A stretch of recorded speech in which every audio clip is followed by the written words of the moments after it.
The junior schoolmate who has an obvious crush on my husband has moved in across the street from our house. My husband treats her like she's nothing. The small cake she carefully wrapped was thrown into the trash by my husband right in front of her. When she knocked on the door in a coquettish voice to borrow an umbrella, my husband coldly replied, "Don't have one," without even opening the door a crack. Her high-heeled shoe heel got accidentally stuck in the sewer grate. My husband sneered, his eyes mocking. "You got it stuck so precisely. Did you measure the size in advance?" But later, when I was tidying up my husband's desk, I found the shoe heel that had been broken off by my husband's junior schoolmate in the drawer. Hello, everyone. Welcome to my channel. Subscribe us to read wonderful novels every day. Now the story begins.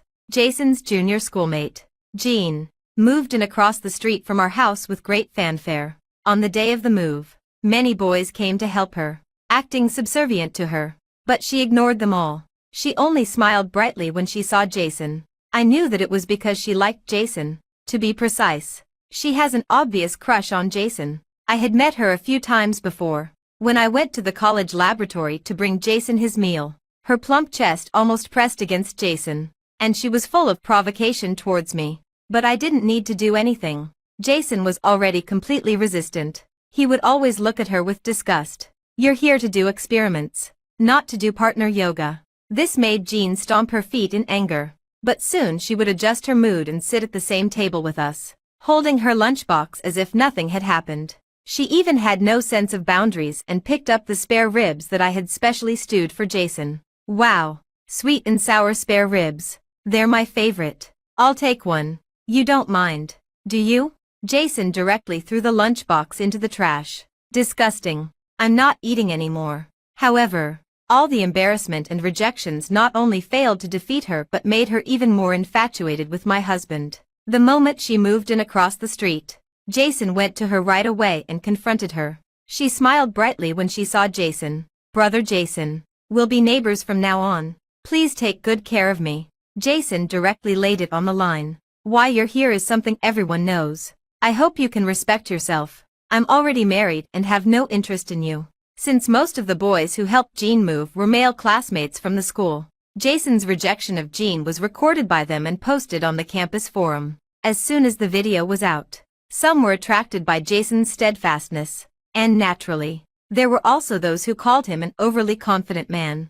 After all, Jean is in her prime and is very charming, and I'm already in my 30s, and I'm getting old and losing my looks. The other teachers in the college all praised me for being lucky to have met a man who is unswervingly loyal. I know that this is mainly because Jason has an emotional cleanliness complex. He believes that love requires love at first sight and then staying faithful to one person. He completely cannot accept the idea of falling in love with someone else, whether it's in his body or his soul. Jason and I are teachers who were admitted to the business university in the same batch. He is in the School of Pharmacy, and I am in the School of Management. We met on the day of the interview and fell in love with each other at first sight. We dated for 3 years, and we've been married for 7 years. Our relationship is stable, and our social circles are clean. Because of his emotional cleanliness complex, he would even stand 2 meters away from other female teachers when taking graduation photos. Colleagues always like to joke that Jason is suitable to teach a course on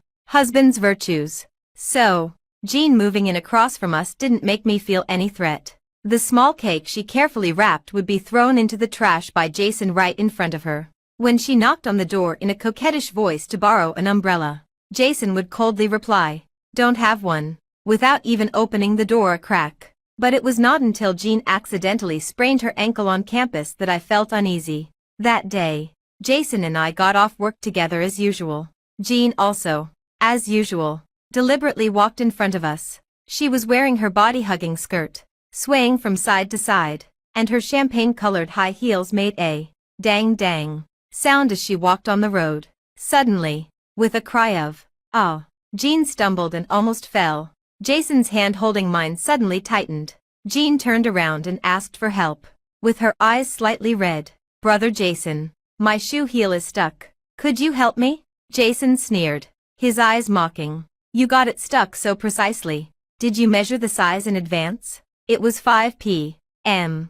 on campus. A lively time. This scene was seen by many teachers and students. and Jean's face turned bright red with embarrassment. Jean became the topic of conversation during people's leisure time. Originally, I was still feeling uneasy about Jason's suddenly tightened hand. But after this incident, Jean seemed to be heartbroken and stopped paying attention to Jason. Jason was also excited to share with me.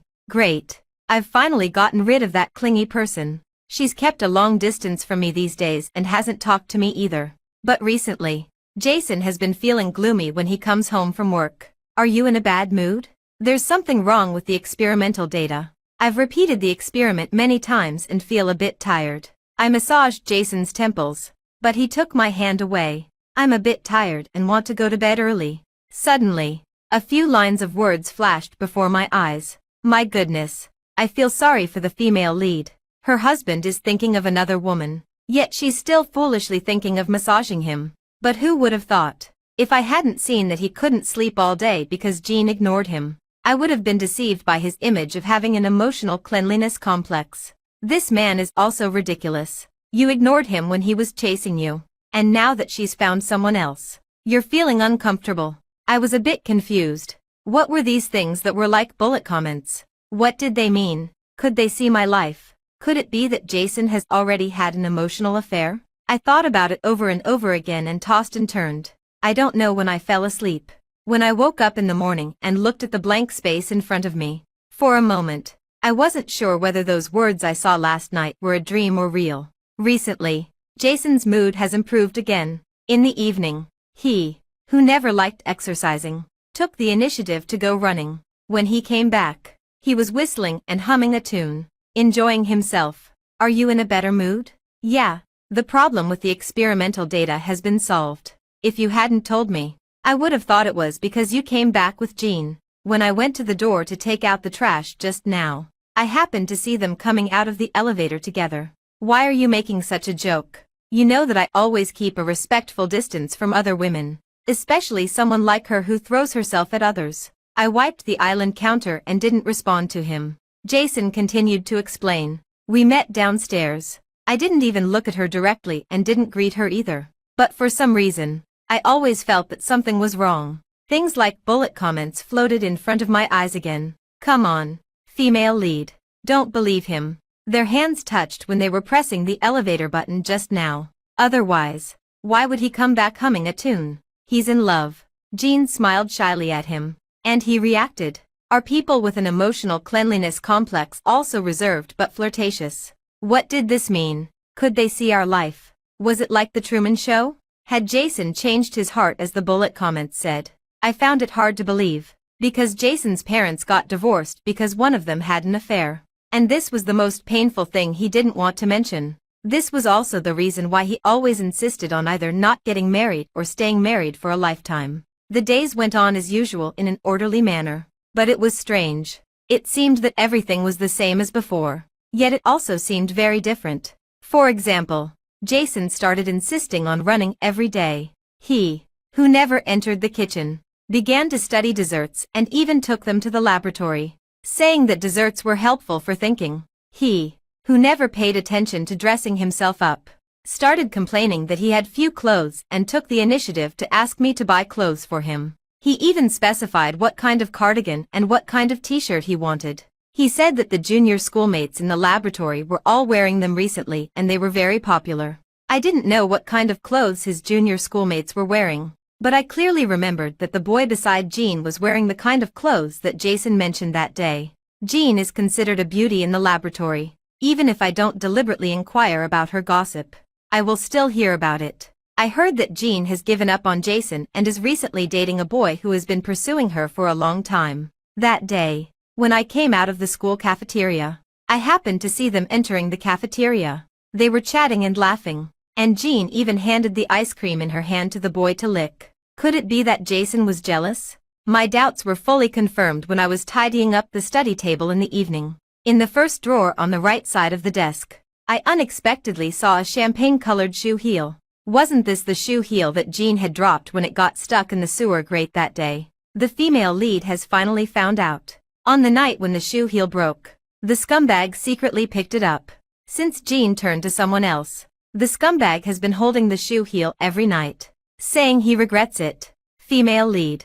Stay away from the scumbag quickly. Recently, he's been running every day just to run into Jean in the community. He also takes the desserts he makes to Jean. He dresses in the style that Jean likes every day and even secretly sprays perfume to attract women. He deliberately gets close to Jean when doing experiments.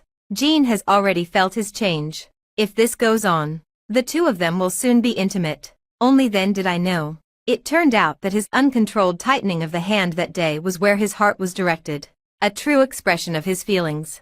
But didn't he claim to have an emotional cleanliness complex and absolutely couldn't accept emotional betrayal or marital infidelity? The sound of the doorknob turning came. I quickly closed the drawer and pretended to be wiping the table. Jason's expression immediately showed panic. What are you doing? Wiping the table. Isn't it obvious? I mean, these materials on my desk are very important. You don't need to clean the study for me recently. Okay. Then you can clean it yourself from now on. I didn't rush to expose him because the game had just begun. My best friend, who works as a director at the TV station, has invited me and Jason to participate in the talk show she planned several times. The theme is called The Secret to Keeping Love Fresh. The Secret to the Lasting Relationship of Model Couples. At that time, I was immersed in the false image of a happy marriage and thought that this kind of program was just a superficial display of sweetness. So I refused every time. But now, when that champagne-colored shoe heel pierced the disguise of my life, I suddenly realized that this might be the perfect stage to expose the truth. On the day of the recording, the spotlight in the studio outlined a perfect silhouette of Jason. He was wearing a neatly ironed dark blue suit, with a silver tie clip that I gave him pinned to the collar of his shirt. His eyes under the gold-rimmed glasses were gentle and determined, and he talked eloquently in front of the camera. From the moment of the heart-throbbing eye contact during the interview to the daily necessities of life in the 7-year marriage, he packaged his cleanliness complex towards relationships as an unwavering commitment to deep love. Every word precisely hit the audience's fantasies about a perfect marriage, shaping our love into an unassailable model. Every word and sentence was a manifestation of his adherence to the principles of male virtue.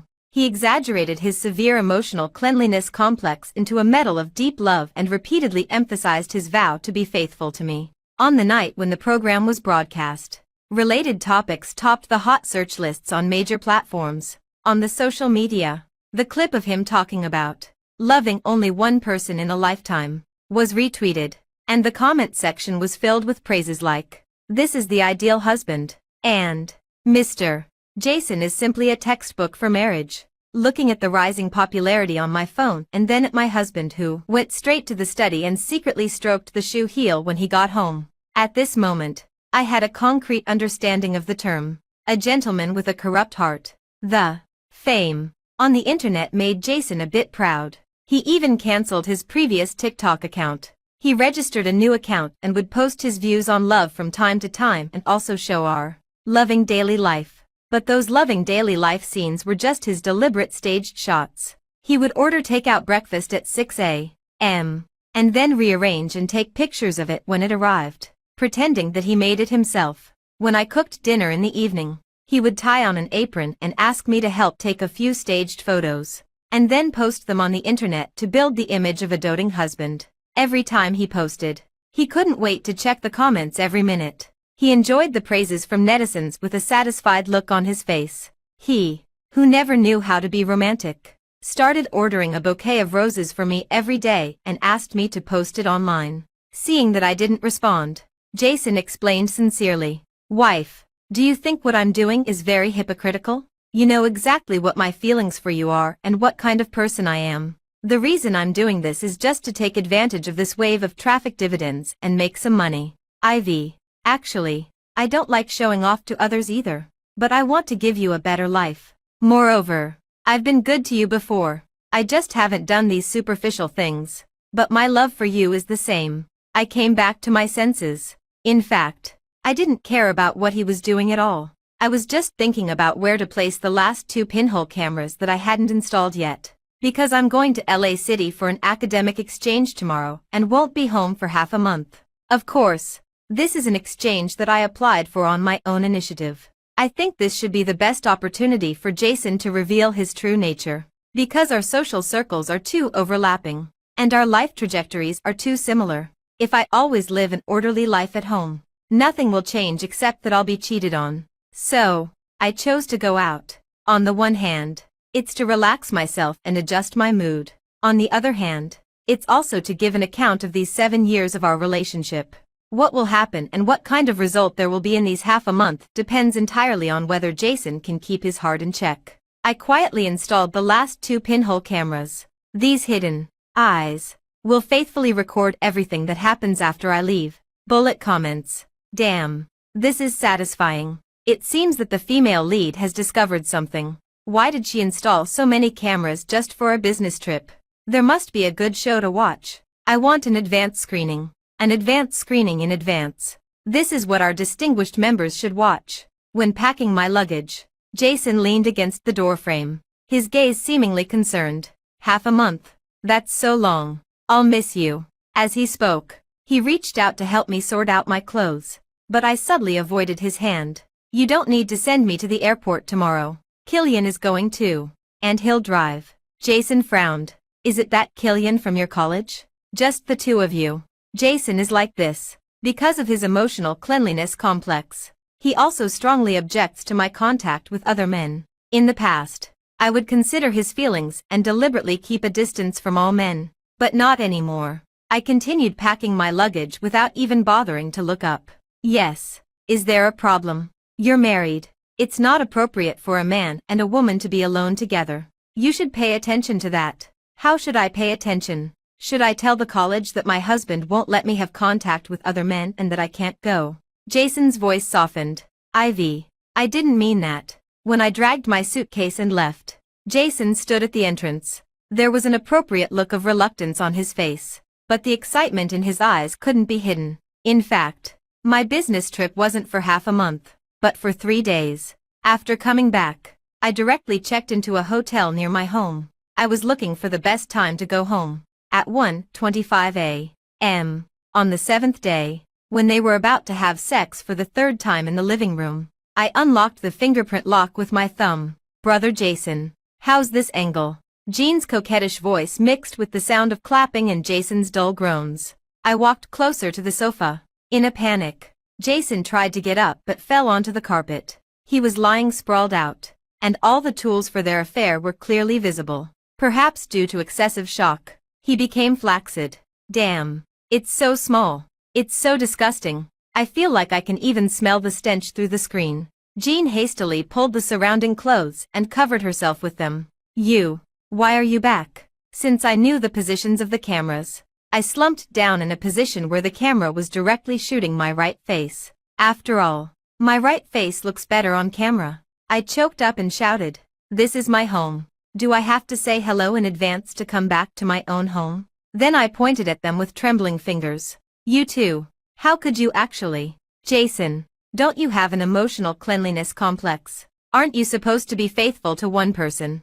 How could you betray me? I've only been gone for a week. Just a week. Then, I turned to Jean. Is this why you moved in across the street from my house? Your goal has finally been achieved. Right. Shame on you two for being teachers. Don't you have a boyfriend? Are you two timing? Do you think this is exciting? Jason tried to hug me, but I pushed him away. Wife, I deserve to die. I accidentally sprained my ankle while running today. Jean sent me back, and then we had some wine. I was drunk and mistook her for you. Please forgive me. Jason slapped his face again and again. I almost went crazy as I held up those used condoms and faced the perfect camera position.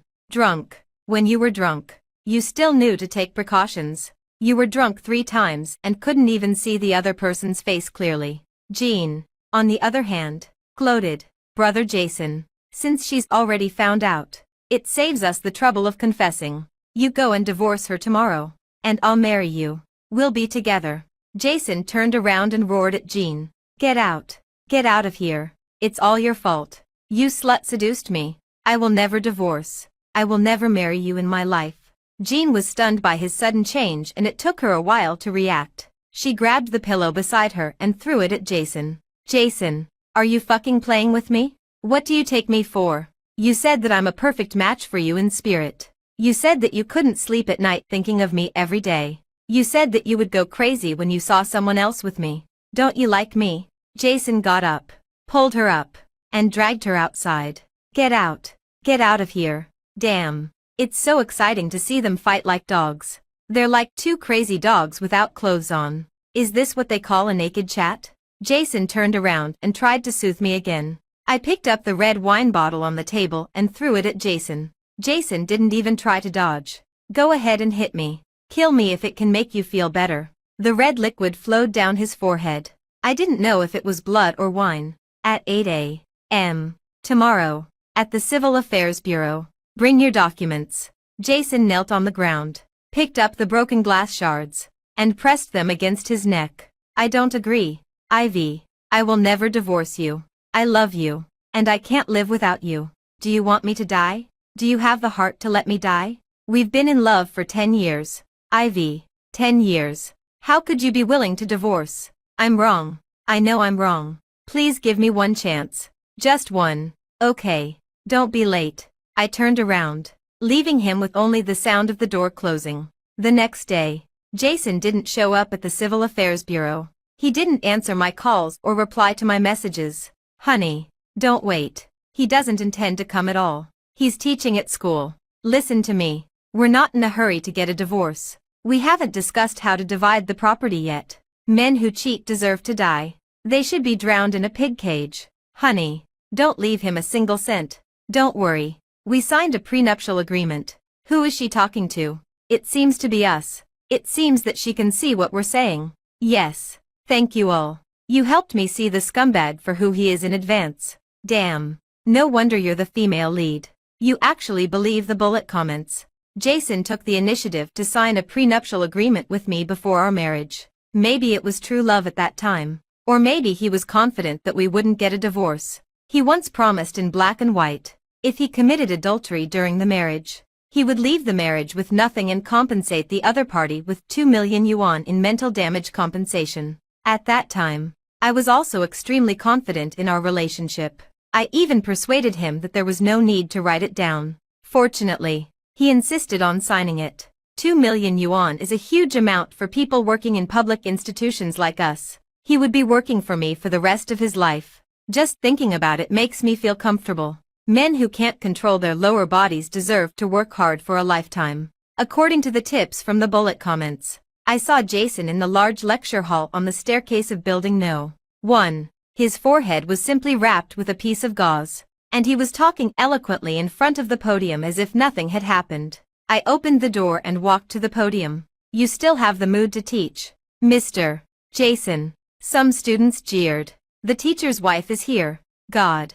Are they going to show their affection in public? They're indeed a model couple who have been on TV. When Jason saw me, he realized something was wrong. Ivy, let's talk about it at home if there's anything. Seeing that I didn't move, he tried to pull me towards the door. I shook off his hand and slowly took out a loudspeaker from my bag. What topic are you discussing? Human anatomy or mating positions? Students in the back row, stop sleeping. Wake up. Pick up your phones. There's going to be a good show.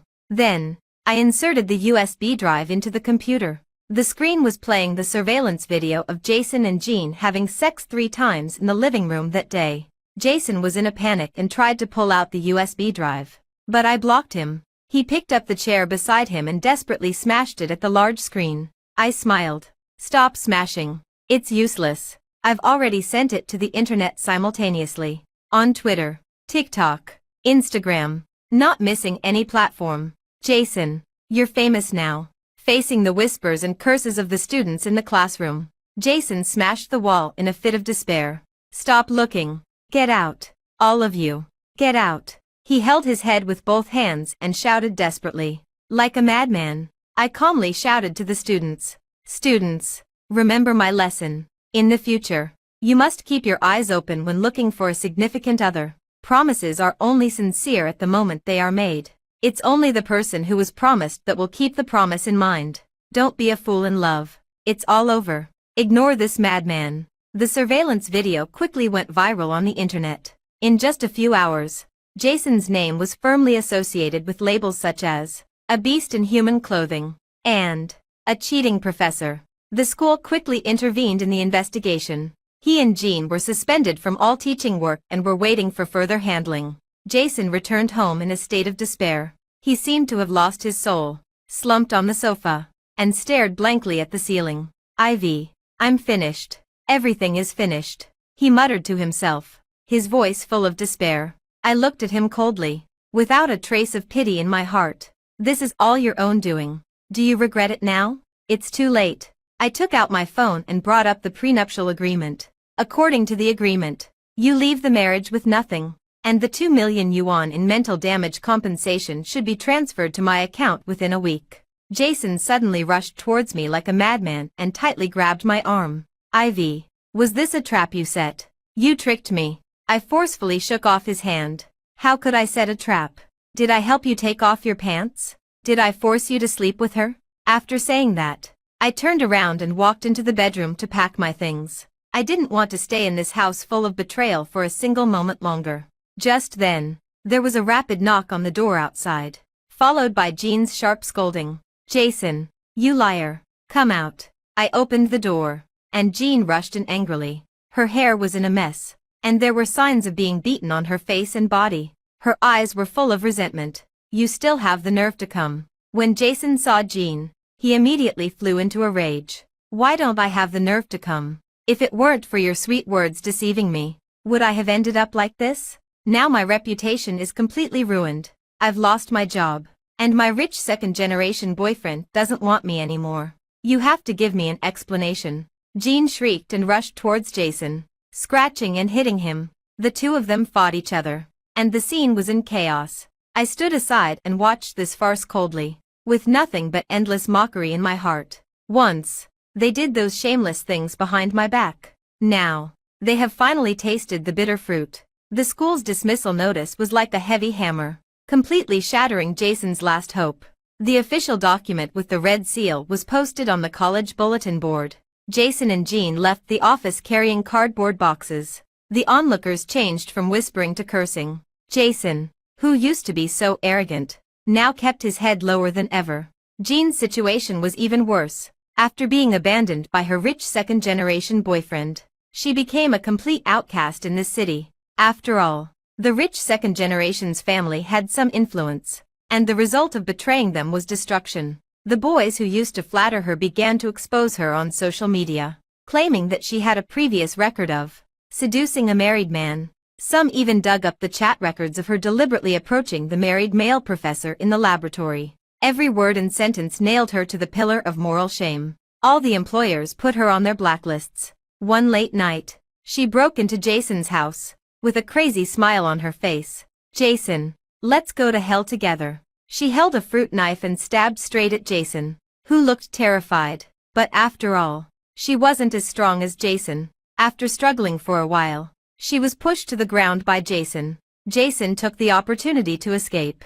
Crawling and rolling, Jason called the police. Although Jean failed to cause harm, she still committed the crime of intentional injury and was sentenced to 1 year in prison. During this turmoil, I unexpectedly received a private message from a mysterious viewer. The other party claimed to be a special being who could see the bullet comments and attached an unpublicized surveillance video with the letter. The night before I found the shoe heel, Jason murmured to the air in the dark, his voice hoarse and distorted. Why didn't you choose me? Clearly, I'm more talented, more charming, and more able to satisfy you. In the picture, the veins on his hand holding the shoe heel bulged, as if he was about to kill someone. I suddenly realized that Jean might never have been the prey but a touchstone, carefully designed by Jason. He was eager to conduct an experiment to verify whether he still had the charm to make young girls fall head over heels for him. After completing the divorce procedures, I decisively put the house that carried painful memories up for sale, because it was sold at a low price. The house was quickly sold, and the landlord drove Jason out. As for me, with a determination to leave the past behind, I applied for a new school and moved to a new home. Standing in the spacious and bright new residence, looking at the bustling city night view outside the window, I took a deep breath and told myself that a new life was about to begin. After returning to work, I devoted all my energy to my job. With my solid professional knowledge and excellent work ability, I soon stood out in the School of Management. I took the initiative to undertake several important scientific research projects, leading the team to study day and night and overcoming one difficulty after another. In class, with my vivid and interesting teaching methods, I inspired the students' enthusiasm for learning and was deeply loved by the students. In the past, because I considered Jason's feelings, I avoided contact with all men. I lost one job opportunity after another to show myself. My career, which had been stagnant due to my failed marriage, now seemed to be injected with strong motivation and was advancing rapidly. As for Jason, since he was dismissed by the school, his life has completely hit rock bottom. Without a stable job and carrying the reputation of being a cheating scumbag, he looked for jobs everywhere but was repeatedly rejected. The once high-spirited university professor, who was admired by many students, now had to humbly look for odd jobs in some small companies, and most of his monthly salary still has to be transferred to my card. He rents a small and dim basement, and the damp air and unpleasant smell accompany him all the time. In order to earn a meager income every day, he has to do all kinds of dirty and tiring work. His once well-groomed hair has become messy, and his face has become extremely haggard due to long-term fatigue and mental stress. Whenever it's late at night and quiet, Jason lies on the cold bed and can't help but think of the days when he was with me. At that time, life was warm and beautiful. I would carefully prepare delicious meals for him, give him a thoughtful massage when he was tired, and stand firmly by his side to support him when he encountered difficulties. Now, all of this is gone, and he realizes how stupid and unforgivable his behavior was. He began to miss me crazily, and miss our former home. That kind of longing was like a tide, constantly crashing against his heart day and night. Finally, Jason could no longer bear the torture of this longing. He began to inquire about my whereabouts everywhere and tried every means to see me. One day, I was busy in the school office when I suddenly heard a rapid knock on the door. When I opened the door, Jason appeared in front of me. His eyes were full of longing and regret. "Ivy, I was wrong. Really wrong." His voice trembled, and he almost said it with a sob. "After leaving you, I realized how precious the things I lost were. Please, give me another chance." "Okay." I looked at him, and there was no ripple in my heart. I just said calmly, "Jason, get out." After saying that, I wanted to close the door, but Jason held the door tightly with his hand and refused to leave. In the following days, Jason was like a stubborn ghost, constantly appearing in my life. When I went to a restaurant to eat, he would suddenly pop up and, in full view of everyone, grab my hand and plead bitterly. When I took a walk on campus, he would rush out from the corner and follow me, constantly telling me about his longing and confession. Every time he appeared, it made me feel extremely bored and disgusted. Once, at a school academic exchange meeting, Jason somehow got the news and actually sneaked in. When I was giving a wonderful speech on the stage, he suddenly rushed onto the stage, hugged me, and shouted loudly, "Ivy, I love you. I really can't live without you." This sudden scene threw the whole venue into chaos, and everyone looked at us in shock. I was both ashamed and angry. I broke free from his embrace with all my strength and shouted at the security guards, "Throw him out." When Jason was dragged away by the security guards, he was still shouting my name hoarsely. That voice echoed in the venue, full of despair and helplessness. However, no matter how much Jason pestered me, I remained unmoved. I have completely let go of the past and started to enjoy my own wonderful life. I participated in various social activities and met many excellent friends. I traveled around the world during the holidays and experienced different local customs. I also signed up for various interest classes, learning painting and dancing, and constantly improving myself. Instead of revolving around my husband as before, Jason's pestering did not stop, but instead became more intense. He began to follow me and even lurked downstairs in my house. This made me feel extremely uneasy and scared, and I had to choose to call the police. The police gave Jason a warning and admonition, but he still didn't give up. Until one day, while he was following me, he was so distracted that he didn't pay attention to the oncoming vehicles and was knocked down by a speeding car. When I heard this news, there was no trace of pity in my heart. I just thought that he deserved it. Later, Jason was diagnosed with a mental illness by the hospital and was sent to a mental hospital. His family was extremely disappointed in him because of what he had done and rarely came to take care of him. During the long rehabilitation process, He finally fully understood that his behavior had not only destroyed our marriage but also his own life. When Jason ran out of the mental hospital and came to find me again, he was emaciated. The hospital gown hung loosely on his body, and his unshaven face had lost its former brilliance. He stood downstairs of my company, clutching a withered blue rose in his hand that was my favorite flower when we were in love. Ivy, I take my medicine every day. His voice was hoarse.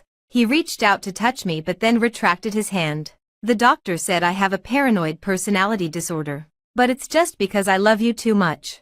I can't accept losing you. He took out a shabby notebook, densely filled with confessions. Our wedding photo was inserted in the last page, and the edges were crumpled from being soaked in tears. I looked at him coldly. Jason, your pitiful appearance now makes me even more disgusted than when you cheated. When I turned to leave, he suddenly knelt down, and his knees hit the ground heavily. Please take a look at these.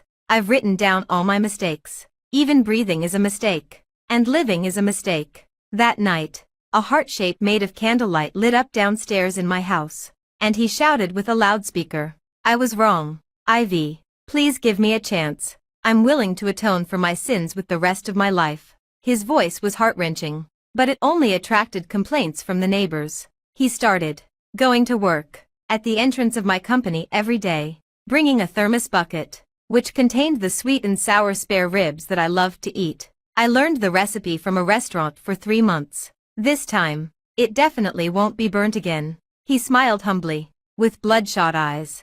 I poured the spare ribs into the trash can in front of him. Jason, everything you do will only make me think of your face when you betrayed me. Even more ridiculously, he somehow found out that I was learning oil painting and actually set up an easel outside the art classroom. On the canvas was our wedding photo. I directly splashed turpentine on the painting, and the colors smudged into a murky mess. He started a live broadcast of crazy apologies and analyzed every one of his mistakes in front of the camera. Netizens scolded him for being an attention seeker in the comments section, but he stubbornly said, as long as Ivy can see it, I don't care about being scolded. Until one day, when I was harassed by a drunk man in the parking lot, Jason rushed out from nowhere. He was stabbed several times but still firmly protected me. On the way to the hospital, he said weakly, Ivy, the thing I regret the most in my life is... Before he could finish his words, he stopped breathing. Jason finally stopped pestering me. He completely disappeared from this world. Although I hated him, every time I thought that he died because of me, my heart was filled with mixed feelings. Later, I finally understood that a woman's happiness should never be pinned on others. Only by loving oneself and constantly improving oneself can one shine the most dazzling light and harvest a wonderful life that truly belongs to oneself. Jason finally left this world alone. He was like a shooting star that once briefly crossed my sky, leaving behind pain and regret. Now he has disappeared without a trace, and I have long lived out my own wonderful life in a world without him. Epilogue. Jason. The first time I saw Jean was in the laboratory. She was wearing a short skirt and high heels and burst in like a butterfly. I frowned and continued to look down at the experimental data. I really looked down on girls who dressed up deliberately to come to the laboratory. After all, the laboratory is a serious and solemn place. Brother Jason. Her voice was sickly sweet, and she always almost pressed her body against mine. I knew what she was trying to do, and I disliked her very much. I always deliberately kept a distance from her. For this kind of girl, the more she is rejected, the stronger her desire to conquer becomes. In the following days, she always tried every means to appear in front of me. Looking at her embarrassed and aggrieved appearance, I actually felt a trace of pleasure in my heart. I hated this kind of shameless woman who knew I was married but still pestered me. Ivy and I had been in love for 3 years and married for 7 years, and our relationship had always been very good. I claimed to have an emotional cleanliness complex, and love should be faithful from beginning to end. I only had deep disgust for Jean's behavior. However, I don't know when some subtle changes began to germinate in my heart. That day, Ivy and I got off work together. Jean stumbled and almost fell. My heart suddenly tightened, and my hand unconsciously clenched Ivy's hand. I watched Jean turn around and ask for help. With her eyes slightly red, I actually had an impulse to go and help her. But I shouldn't have been like this. I was holding Ivy's hand. How could I be thinking of someone else? I deliberately replied to her with sarcasm. That night, I tossed and turned in bed and couldn't fall asleep. I didn't understand why I had such a reaction. I clearly hated her. In the following days, this strange feeling became stronger and stronger. When I saw her chatting and laughing with other boys, I would feel inexplicably irritable. Once, in the school cafeteria, I saw a boy giving her flowers, and she accepted them with a smile. My fists clenched unconsciously, and jealousy and anger surged in my heart. I told myself that this was just because her sudden change of attitude made me feel that my authority was being challenged. But deep down, I knew it wasn't that simple. This psychology was in sharp conflict with my emotional cleanliness complex. I had always firmly believed that my love for Ivy was unique. But now, I had a different feeling for another woman. I was plunged into extreme torment. During the day, I pretended to be calm at school, and when I returned home to face Ivy at night, my heart was filled with guilt. I began to pay attention to Jean's every move. I would check her moments repeatedly. When I saw her posting photos with other boys, I would get angry. I kept telling myself that this was just a momentary curiosity and that I still loved Ivy. But I couldn't control myself from finding various reasons to get close to her. I clearly used to disdain her invitations, but now I would unconsciously look forward to the opportunity to be alone with her. I comforted myself that I was just treating her as a special friend, and wouldn't do anything beyond the boundaries. That day, I was working overtime in the laboratory, and Jean came again. She was wearing a low-cut top, and her eyes were full of temptation. As we talked, the atmosphere became ambiguous. I could feel my heart beating faster. My reason told me that I should let her leave, but my desire drove me to continue talking to her. Suddenly, she leaned in, and her lips were almost touching mine. At that moment, my mind went blank, and all my morals and principles were thrown out of the window. I responded to her kiss, and my physical instincts overcame my reason. Afterwards, I fell into deep shame and self-blame. I didn't dare to face Ivy. Every time I saw her smile, I felt like a complete jerk. But once desire was released, it was no longer easy to control. I kept making excuses for myself, thinking that as long as I didn't get a divorce, I was still faithful to Ivy. I thought that we were just spiritual partners and that physical infidelity didn't matter. I fell into a strange cycle of self-deception, enjoying the passion with Jean on the one hand and comforting myself that my love for Ivy hadn't changed on the other hand. In order to cover up my affair, I began to lie to Ivy. I said I was working overtime in the laboratory, but in fact, I was with Jean. I said I was going for a run, but in fact, I was going to the Grove with her. Every time I lied, I was terrified, afraid that Ivy would find out. But the mentality of luck made me take risks again and again. Brother Jason, we'll be neighbors from now on. Please take good care of me. But I pushed her away again and again, and the guilt towards her in my heart became deeper and deeper. I looked at her disappointed eyes, and I felt bad too. But I couldn't stop my relationship with Jean. I began to develop a dependence on Jean. Her youth and enthusiasm fascinated me. I even thought that she was the one who really understood me. But every time I returned home, seeing everything at home and the photos of Ivy and me, I would fall into deep self-blame again. I was torn between the two women and suffered greatly in my heart. I tried to convince myself that this was just a short-lived passion, and when the novelty wore off, I would return to Ivy's side. But things developed in an out-of-control direction. That day, Ivy came back from her business trip early and saw the ugly scene of Jean and me at home. There was full of disappointment and anger in her eyes. At that moment, I truly realized how big a mistake I had made. She took out the evidence captured by the pinhole camera. It turned out that she had already discovered my betrayal. Looking at the intimate scenes of Jean and me in the video, I just felt dizzy. I began to explain in a panic, trying to save the situation, but it was too late. Ivy resolutely proposed a divorce and no longer gave me any chance. I was dismissed by the school and lost my reputation. I lost my job, my family, and everything. At the moment of the divorce, I finally woke up.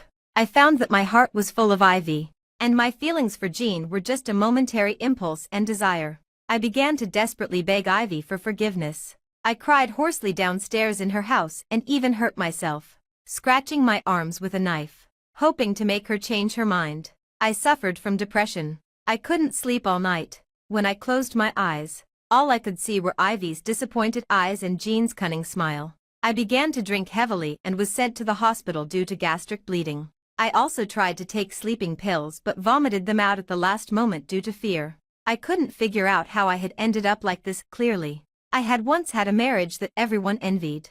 And clearly, I had claimed to be faithful to my feelings. But once the gap of desire was opened, it dragged me into the abyss of eternal damnation. I regretted what I had done. But everything was irreversible. I lost the woman who loved me the most and also lost the person I used to be.